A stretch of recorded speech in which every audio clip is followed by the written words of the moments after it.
तो बड़े दिन बीत गए। फ्लिक द न्यूज के बारे में हमने बात नहीं पिछले हफ्ते किया था, लेकिन फिर भी कल्कि के दिल दहला देने वाले बजट से लेकर रामायण का 3 से 2 पार्ट में हो जाना, इन सब के ऊपर अच्छे से बात करी जाएगी। Starting of with Kartik Aaryan की नई मूवी। नहीं, मैं चंदू चैंपियन की बात नहीं कर रहा हूँ। आपको बरसों पुराना अनाउंसमेंट याद है आशिकी 3 का, जिसमें कार्तिक आर्यन को इंक्लूड किया गया था। मूवी को डायरेक्ट करेंगे अनुराग बासु। एक रोमांटिक मूवी होगी जिसमें गानों पे बहुत ही ज्यादा हेवी तरीके से फोकस किया जाएगा। टी सीरीज के अंडर बनने वाली है। कहीं सुना लग रहा है ना, लेकिन नहीं, आप इसको आशिकी 3 नहीं बोल सकते। खैर, जिसको जो बोलना है बोलते रहो, लेकिन अफसोस पिछले फ्लिक द न्यूज में कहा हुआ वादा पूरा नहीं कर पाऊंगा, क्योंकि रणवीर सिंह अब राक्षस नहीं रहे। क्योंकि प्रशांत वर्मा के साथ मिलकर ये जो उनका पूरा सिनेमैटिक यूनिवर्स था, इसमें राक्षस मूवी पे काम करने वाले थे, लेकिन अब ये सारे के सारे नेगोशिएशन फॉल आउट हो चुके हैं। बट इसमें काफी मजेदार चीजें हुई। सबसे पहले ऐसा बोला गया कि रणवीर सिंह और ये काफी पैशनेट है इस प्रोजेक्ट को लेकर, और रणवीर सिंह अभी इसका कोई अनाउंसमेंट नहीं करना चाहते हैं। उनको पता है कि काफी ज्यादा बजट लगने वाला है, इसी वजह से काफी सारी अलग अलग स्टूडियो से बात कर रहे हैं खुद पर्सनली। लेकिन फिर न्यूज आती है कि नहीं, अब रणवीर सिंह इसका पार्ट नहीं है, क्योंकि उनकी खुद की भी पर्सनल चीजें चल रही हैं उनके जीवन में, तो वो उनका पार्ट बनना चाहते हैं, और इसी वजह से वो इस प्रोजेक्ट से थोड़ा सा साइड लाइन ले रहे हैं। लेकिन फिर प्रशांत वर्मा ने अनाउंस किया कि नहीं, अभी कुछ भी ऐसा फाइनल नहीं है, हम लोग मिल करके बात करेंगे। लेकिन फिर अब ऑफिशियल स्टेटमेंट जारी किया गया है, जिसमें यह चीज कंफर्म कर दी गई है कि रणवीर सिंह इस पूरी चीज का पार्ट नहीं होने वाले। ही इज राक्षस नो मोर। लेकिन इसका मतलब ये नहीं है कि प्रशांत वर्मा अपनी राक्षस मूवी के साथ आगे नहीं बढ़ेंगे। वो जय हनुमान करने से पहले राक्षस पे काम करना चाहते हैं, सो दैट वो अपने पूरे सिनेमैटिक यूनिवर्स को और भी अच्छी तरह से फ्लैश आउट कर सके। And I think that will be the right step. बस आपको एक अच्छा एक्टर ढूंढने की जरूरत है who can play the role in a massive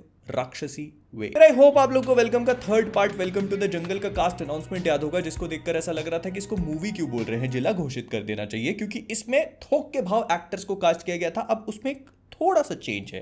basically हुआ क्या था कि काफी लंबे टाइम पहले संजू बाबा इस मूवी को छोड़ के चले गए बिकॉज ऑफ शेड्यूलिंग कॉन्फ्लिक्ट्स, और उनको तुरंत ही इन लोगों ने रिप्लेस भी कर लिया जैकी दादा से। वही अंडा कड़ी पत्ता वीडियो, सॉरी अब ये वर्ड नहीं बोल सकते क्योंकि उन्होंने ट्रेडमार्क करा लिया है, तो मतलब वही उनको रिप्लेस कर लिया। लेकिन इसमें एक थोड़ा सा ट्विस्ट डाल दिया गया है।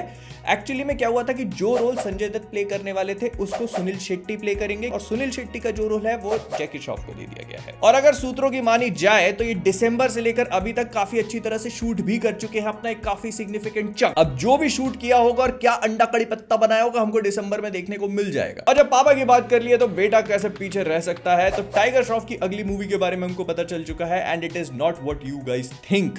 टाइगर श्रॉफ की अगली मूवी करण जौहर के साथ में बनने वाली है। नहीं, वो डायरेक्ट नहीं, प्रोड्यूस कर रहे हैं इस मूवी को। और अगर सूत्रों की मानी जाए तो ये रोल ऐसा होने वाला है जो पिछले 10 सालों से टाइगर श्रॉफ ने स्क्रीन पे पोर्ट्रे किया ही नहीं है। And according to them this is going to be a big budget lavish movie. पिछले 10 सालों से भी तो यही कर रहे थे। लेकिन ये इंटरेस्टिंग पार्ट नहीं है। जो मुझे इंटरेस्टिंग पार्ट लगा वो ये है कि करण जौहर भी अपने डायरेक्शन की तैयारी कर रहे हैं, and it is not going to be the movie that you think. वो बेसिकली एक ऐसी मूवी लिख रहे हैं जो एक एक्शन रिवेंज थ्रिलर मूवी होगी, और अभी सिर्फ राइटिंग के प्रोसेस में है। उसके बाद वो कास्टिंग स्टेज में जाएगी और हमको पता चलेगा कि फिर कौन कौन कास्ट किया गया है। And the premise looks pretty interesting to me. और वेरी गुड से पता लगता है कि सिंघम जो है उसका कश्मीर शेड्यूल रैप अप हो चुका है। अजय देवगन और रोहित शेट्टी ने अपनी फोटोज वगैरह शेयर करी, जिसमें सिंघम अपने पूरी वर्दी में खड़े हुए हैं कश्मीर की वादियों में, और ऐसा बता रहे हैं कि वहां की शूटिंग कंप्लीट हो चुकी है। और ऐसा बोला जा रहा है कि बहुत ही जल्दी हमको इसकी रिलीज डेट के बारे में भी पता लगेगा। अगर आप सोच रहे हो कि ये अगस्त में रिलीज हो रही है, तो हम भी यही सोच रहे थे, but now because August is completely packed, तो हो सकता है कि ये लोग इसको डिले करके दिवाली पे शिफ्ट कर दे। वहीं दूसरी तरफ आमिर खान के बेटे जुनैद खान जो है वो अपना डेब्यू करने के लिए तैयार है। नेटफ्लिक्स के ऊपर उनकी मूवी महाराज रिलीज हो जाएगी। इसके बारे में हम लोग पहले भी फ्लिक द न्यूज में बात कर चुके हैं। ये मूवी बेसिकली 1862 के महाराज लिबेल केस के ऊपर बेस्ड होगी, लेकिन उससे भी ज्यादा जितना दूर आप सोच रहे हो ये उतनी दूर है नहीं। ये फिल्म एक्चुअली 14 जून को नेटफ्लिक्स पे रिलीज कर दी जाएगी, और इसका ट्रेलर शायद 5 जून के आसपास डेब्यू कर सकता है। लेकिन भाईजान की खबर कैसे पीछे रह सकती है, तो हमको ये सुनने में आ रहा है कि भाईजान की अगली मूवी सिकंदर में विलन को कास्ट कर लिया गया है, and he is going to be none other than Kattappa. क्या कुछ अलग सोच रहे थे क्या? नहीं, कटप्पा को प्ले करने वाले एक्टर सत्यराज जो है वो इस मूवी में विलन होंगे। अब ये मेन विलन के रोल में है या छोटे साइड वाले विलन के रोल में, अभी इस बात को कंफर्म नहीं किया गया, लेकिन हाँ, फिलहाल के लिए ये मूवी के विलन का रोल प्ले करेंगे। एंड मूवी को अभी से ईद 2025 की रिलीज के लिए कंफर्म कर दिया गया। फिर फरहान अख्तर अपनी slice of life feel good movies की ट्रिलॉजी को कंप्लीट करना चाहते थे, जिसमें पहली मूवी दिल चाहता है आती है, दूसरी जिंदगी ना मिलेगी दोबारा, और तीसरी मूवी उन्होंने अनाउंस करी थी जिसका नाम था जी ले जरा। ये मूवी ऑल फीमेल कास्ट के साथ बनाई जाने वाली थी, जिसमें कटरीना कैफ, आलिया भट्ट और प्रियंका चोपड़ा होते, और इसको 2021 में अनाउंस करने के बाद because of scheduling conflicts cancel कर दिया गया। और ऐसा लग रहा था कि अब एक्सेल एंटरटेनमेंट वाले इसके बारे में सोच नहीं रहे हैं, लेकिन अब ऐसा सुनने में आ रहा है कि once more the movie can be revive. Farhan Akhtar of course इस मूवी को बनाना चाहते हैं, लेकिन इस बात को भी नहीं भूलना चाहिए कि उनकी स्लेट भी काफी अच्छी तरह से पैक्ड है। स्टार्टिंग ऑफ विद वो खुद भी एक मूवी में एक्ट कर रहे हैं, फिर इसके बाद डॉन 3 को भी डायरेक्ट करना है, जिसको उन्होंने ऑलरेडी डिले करके काफी आगे पुश कर दिया है। पता नहीं बनेगी भी कि नहीं। रणवीर सिंह के ग्रह नक्षत्र ठीक नहीं चल रहे, राक्षस कैंसिल, शक्तिमान कहते पता नहीं, डॉन 3 भी आगे।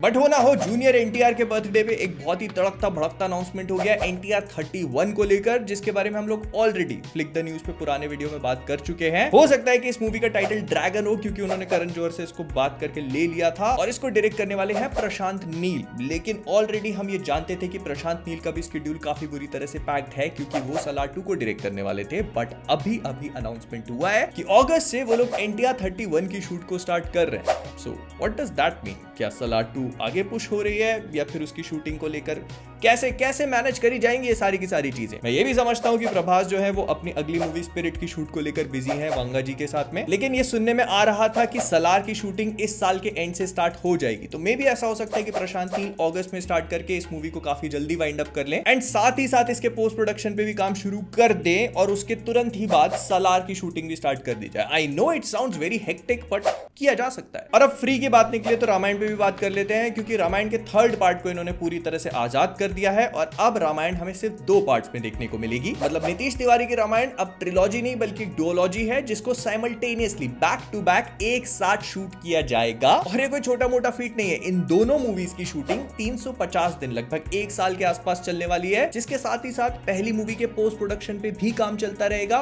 और दूसरी मूवी की शूटिंग भी चलती रहेगी। इनफैक्ट ऐसा भी बोला जा रहा है कि दूसरी मूवी के कुछ सीन पहली मूवी के कुछ सीन के पहले ही शूट कर लिए जाए। I know it sounds pretty weird, लेकिन जिन भी मूवीज को बैक टू बैक शूट करना होता है या बहुत कम टाइम के स्पैन में रिलीज करना होता है, तो उनको ऐसे ही शूट किया जाता है। और इसका मेन रीजन होता है कि दोनों मूवी की रिलीज डेट में बहुत ज्यादा लंबा गैप ना हो, या उससे भी ज्यादा जो एक्टर्स हैं उनके लुक्स चेंज ना हो। Plus production, post production, costume, set designs, इन पे भी काफी सारा पैसा बचा लेते हैं लोग। तो हाँ, ऐसा बोला जा रहा है कि रामायण के जो दोनों पार्ट्स हैं 2025 के एंड तक शूट होके कंप्लीट किए जाएंगे, और उसके बाद दोनों मूवीज को रिलीज किया जाएगा, लेकिन बहुत कम टाइम स्पैन के गैप में। मतलब ऐसा हो सकता है कि एक ही साल में हमको दोनों मूवीज देखने को मिल जाए, ऑल्दो ऐसा होने के चांसेस बहुत कम है। 1 साल का गैप तो रखा ही जाएगा मिनिमम, ताकि मूवी की रिलीज डेट को एक प्रॉपर विंडो मिले और कमाने का मौका भी। बट हाँ, अंडरटेकिंग काफी बड़ी है। एंड स्पीकिंग ऑफ अंडरटेकिंग्स, हम लोग आ जाते हैं कल्कि के ऊपर, क्योंकि इस मूवी का बजट हमें फाइनली पता चल चुका है। तो विदेश की वेबसाइट डेडलाइन ने इस बात को रिपोर्ट किया कि इस मूवी का बजट $72 मिलियन,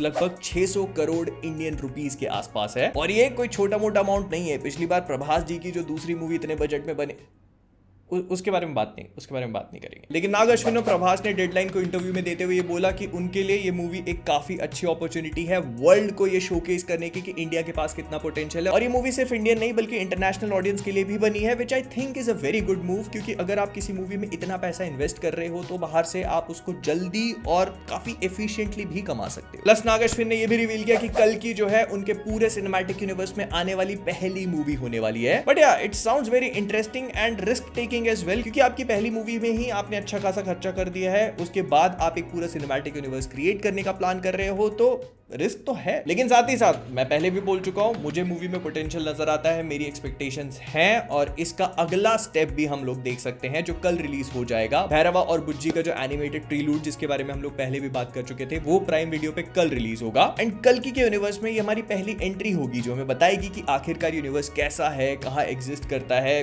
क्या कुछ चल रहा है यहाँ पर। तो डेफिनेटली देखने के लिए एक्साइटेड है। कल क्या होता है उस पर बात करी जाएगी अच्छे से जब ये प्रीलूड रिलीज होता है तो। लेकिन तब तक के लिए अगर आप लोगों ने मेरे कल की ये वाला वीडियो नहीं देखा तो जाकर के इसको देखना मत भूलना। तो जाने से पहले फ्लिकवर्स से मैं हूं मोहित, और अगर इस वीडियो को लाइक नहीं किया तो कल Amazon प्राइम खुलेगा ही नहीं।